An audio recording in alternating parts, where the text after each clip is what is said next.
आर्य, हमारे पुत्रों में संस्कार बिल्कुल वैसे आए हैं जैसे आप चाहते थे। रघुकुल के ये वंशज रघुकुल का पताका लहराने में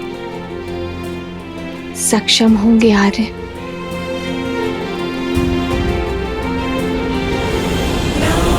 सिया राम जय जय राम, राम सिया राम। मुझे इस धर्म संकट से निकालो सीते। सिया राम।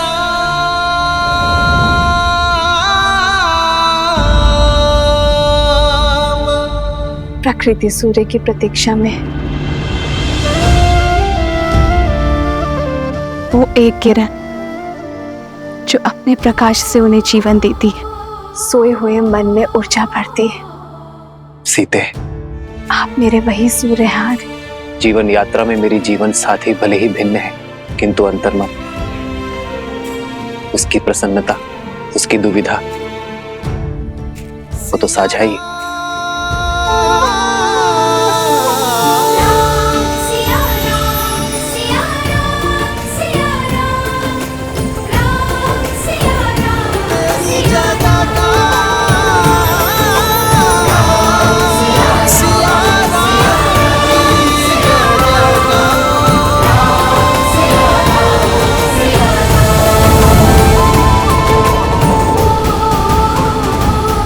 कैसे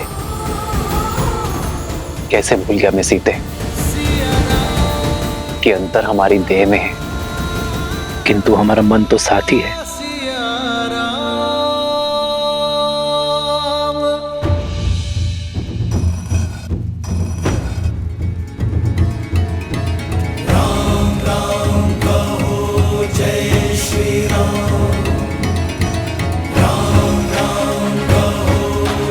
परंतु भैया, आपको कैसे पता कि भीतर ऐसी माया है?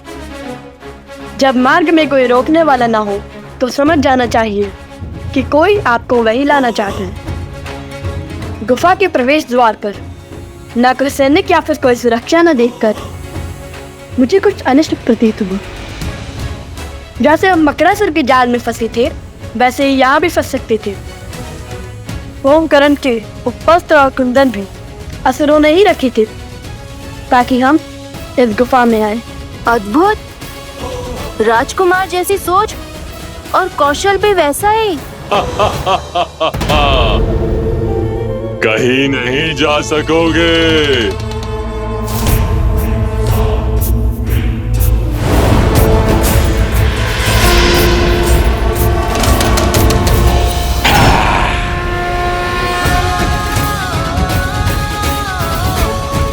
राम नाम के समक्ष कोई असुर शक्ति टिक नहीं सकती।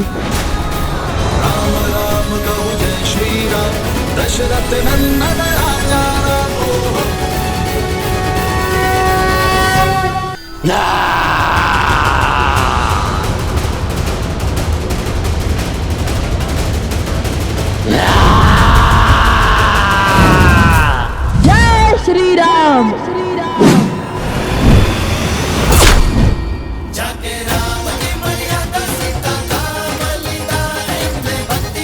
अद्भुत भैया।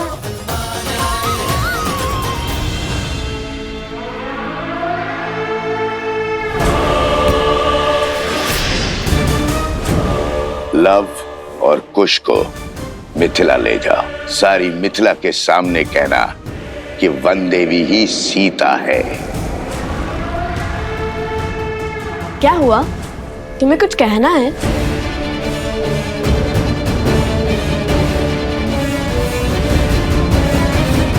नहीं, तब चलो शीघ्र, अत्यंत भूख लगी है। चलो।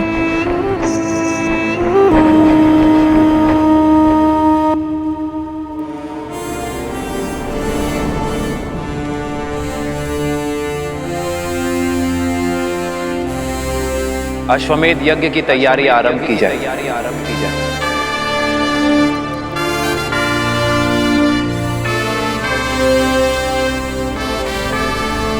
मैं अपनी पत्नी के साथ ही यज्ञ में बैठूंगा।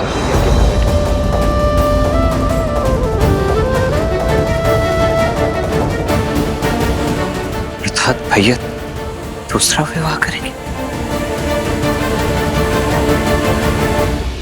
प्रभु, एक बार पुनः लोगों के मन में श्री राम के निर्णय को लेके प्रश्न उठ रहे हैं। जिस प्रकार अग्नि में प्रकाश और अंधकार दोनों ही तत्व व्याप्त होते हैं, उसी प्रकार मनुष्य के आत्म तत्व में सत्व और तमस दोनों ही गुण विराजमान होते हैं।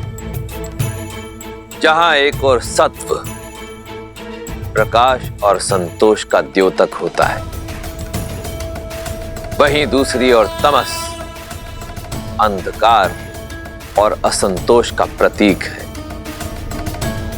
जिस प्रकार अग्नि स्वभाव से चंचल होती है और वायु के तनिक से संचार से फैल जाती है, उसी प्रकार मनुष्य का आत्म तत्व अर्थात उसका मन भी सदा चंचल रहता है और तृप्ति अतृप्ति, संतोष असंतोष के मध्य झूलता रहता है। किंतु समाज में स्थिरता लाने का कोई तो उपाय होगा ना महादेव? यह समाज तभी स्थिर होगा देवी, जब यह श्री राम की शरण को पूर्णतः स्वीकार कर लेगा, जब ये श्री राम के प्रत्येक निर्णय को अपना सत्य, अपना धर्म मानेगा। परंतु उसका समय अभी आया नहीं है। देखा नहीं आपने, जैसे ही नगर जनों ने यह समाचार सुना कि उनकी अयोध्या नगरी में अश्वमेध यज्ञ का आयोजन होने जा रहा है, जहां उनके राजा श्री राम अपनी पत्नी सहित यज्ञ में यजमान होंगे, तो क्षण भर में ही कितनी ही बातें होना प्रारंभ हो गई।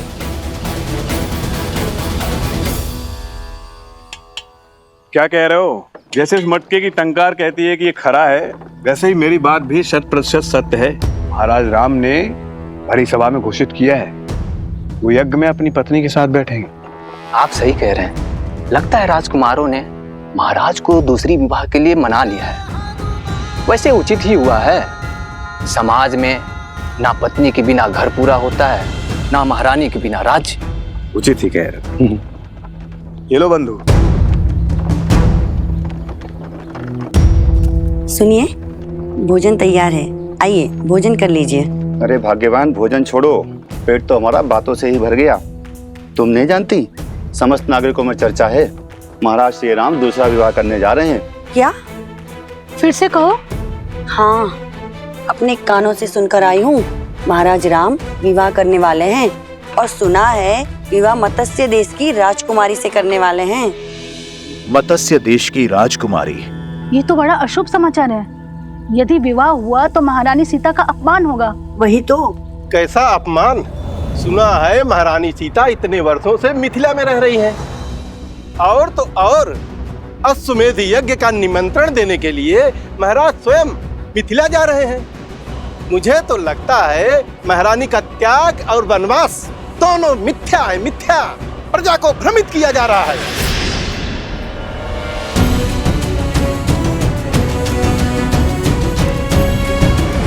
तुम्हारी सोच की भांति तुम्हें मिठाई भी भ्रष्ट है। हमारे राजा राम को झूठा कह रहे हो?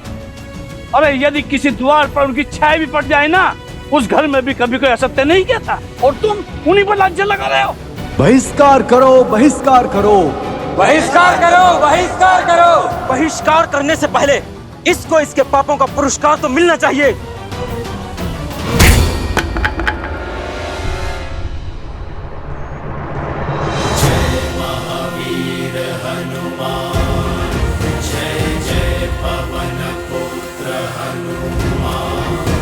क्या बात है? पहले लोप अपवाद था और अब बात हिंसा तक आ गई। बस करो। वाद विवाद ठीक है, किंतु राम राज में हिंसा के लिए कोई स्थान नहीं है। फिर चाहे वो प्रभु श्री राम के समर्थक ही क्यों ना हो।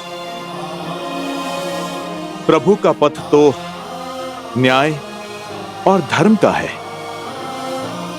तो ये कारण है संकट मोचन हनुमान के मुख पर संकट के भाव का। प्रभु, मैं जानता हूं कि आपने मुझे वेश बदलकर प्रजा के बीच इसलिए भेजा ताकि समाज में हो रही हर एक बात बिना किसी आवरण के आप तक पहुंचे प्रभु। परंतु प्रभु, किंतु तुम ये काज पुनः नहीं करना चाहते।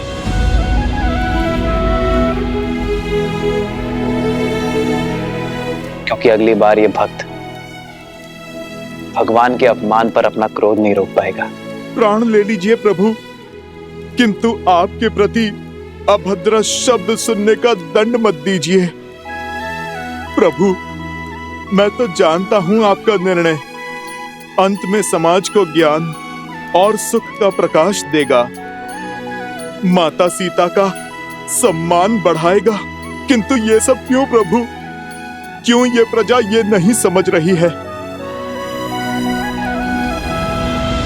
क्योंकि लोक अपवाद अभी कुछ समय के लिए ठहरा है हनुमान, पूरी भांति समाप्त नहीं हुआ है। संदेह था मुझे कि ये राक्षसी शक्तियां अश्वमेध यज्ञ के मेरे घोषणा के पश्चात पुनः प्रभावशाली होंगी। किसी अच्छे गुण को संजोने में, उसे बनाने में जीवन निकल जाता है हनुमान, किंतु उसे बिगाड़ने के लिए एक क्षण भी बहुत है। राक्षसी वृत्ति के विरुद्ध हमारा ये युद्ध बहुत लंबा है, कई चरण है उसके। सहस्त्रमुख रावण की सोच को अभी प्रजा के मन से निकालने में बहुत समय शेष है हनुमान।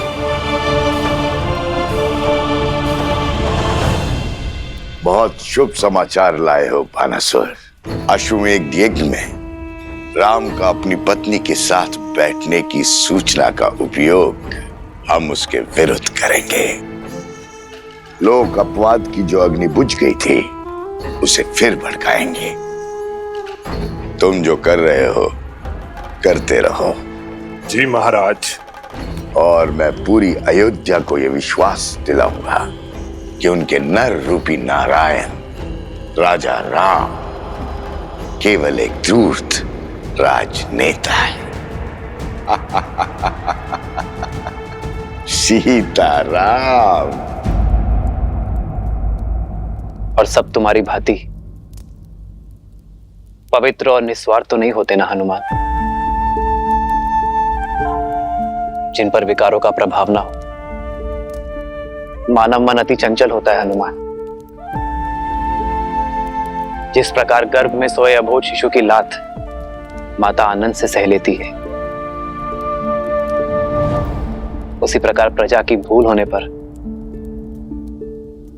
एक राजा को क्रोधित होने का अधिकार नहीं है। यह अश्वमेध यज्ञ मेरी प्रसिद्धि के लिए नहीं, अयोध्या के कल्याण के लिए है। हमें राक्षस और राक्षसी सोच को अयोध्या से भगाना है। इस यज्ञ के पूर्ण होने पर कोई भी आसुर या आसुरी शक्ति अयोध्या में छुपकर नहीं बैठ पाएगी।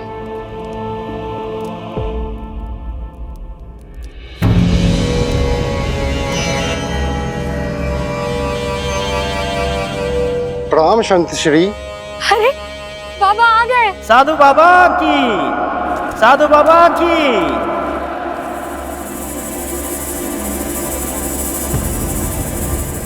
लोक अपवाद की जो अग्नि बुझ गई थी उसे फिर भड़काएंगे। तुम जो कर रहे हो करते रहो। धर्मधारी राम पुजारी बाना बाबा की जय।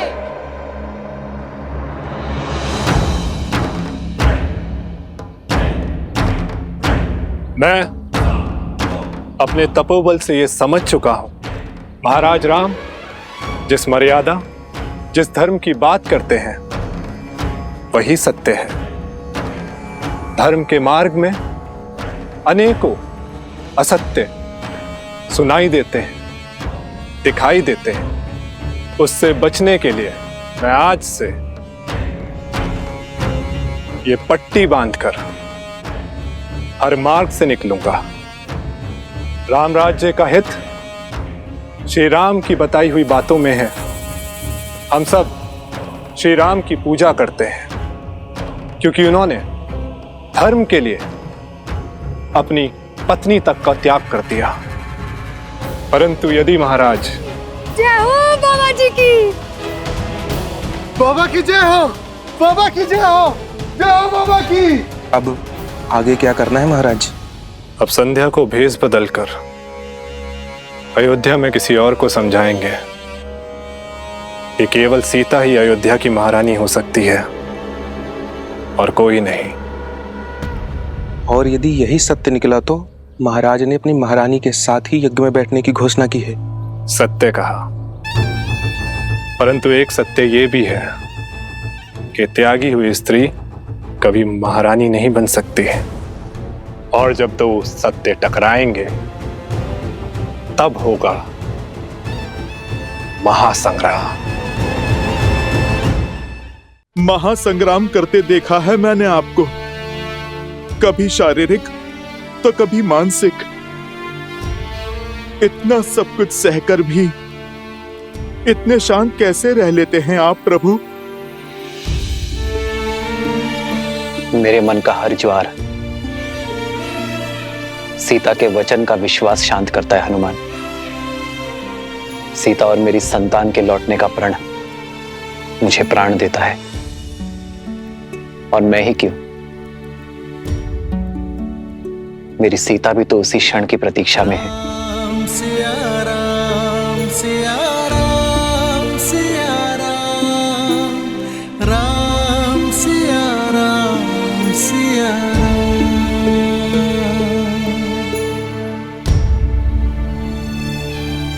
चिंता ना करें वन देवी, लव कुश आते ही होंगे।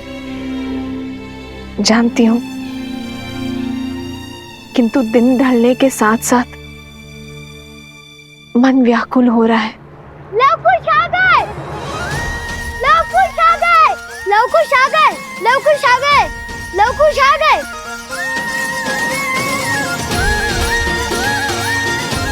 लव कुश की जय, लव कुश की जय, लव कुश की जय, लव कुश की जय, लव कुश की, लव कुश की, लव कुश की, लव कुश की।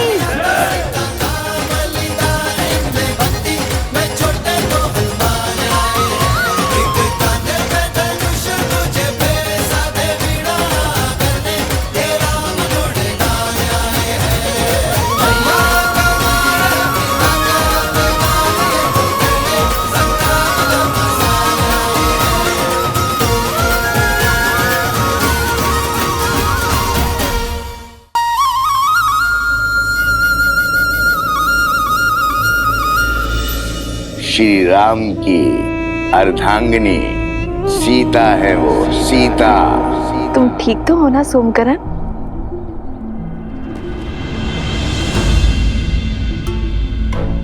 ये क्या कर रहे हो सोमकरण? उठो। ऐसे प्रणाम केवल गुरुजनों को किया जाता है। मैं वो आपको